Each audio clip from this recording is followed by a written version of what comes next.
আচ্ছা তুই ফোন করবি না এনে বল। নমস্কার, কেমন আছেন সবাই? প্রবাসী ডায়েরির আরেকটি ব্লগে আপনাদের স্বাগত জানাই। আজকে শনিবার, দুপুর এখন 2টো বাজে, আমরা যাচ্ছি।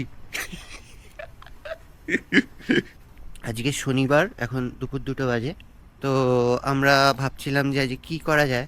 এমনিতে আমাদের বাড়িতে বাজার টাজার ফুরিয়ে গেছে, মানে ফুরিয়ে গেছে বলতে অর্ধেকটা ফুরিয়ে গেছে, তাই তো। মানে অনেক কিছুই আছে, বেশি বেশি অনেক কিছু, একদমই কিছু নেই। তো কিছু জিনিস আনতে হবে, কিছু জিনিস না আনলেও চলবে।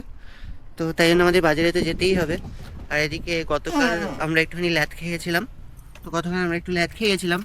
তো তাই জন্য আমরা গতকাল রান্নাবান্না করিনি, মানে করেছে, ও করেছিল। ও একটা মানে এত ভালো একটা তোকে ইয়ে খাওয়ালাম, অ্যাকচুয়ালি ও একটা তারপরে বলছিস যে রান্না দারুণ করিনি? রাইস নুডল বানিয়েছিল, সেটা হেভি হয়েছিল। এই ঠিক মা, আছে, আমি আমার ফোন আনিনি। আমার বউ দারুণ রান্না করে, তো ফোন আনতে ভুলে গেছে। আমি এখন ফোন আনতে যাচ্ছি। তো ফোন আনতে যেতে যেতে ততক্ষণ ওই তো আপনাদের সাথে কথা বলবো, তোমাদের সাথে। ঠিক আছে, আমি আবার চলে এলাম ফোন নিয়ে। তো দিদিভাই ওপরে ফোনটা ফেলে এসেছিল। তো হ্যাঁ, তো দিদিভাই ওপরে ফোনটা ফেলে এসেছিল। জল এনেছিস? তোকে যে বললাম জল। জল নিয়ে এলাম যে, কোথায় জল এনেছিস? জল ভরলাম যে। জল ভরা জল আনা দুটো ব্যাপার তো আলাদা জিনিস। এই চন্দ্র মানে কাকে বলে?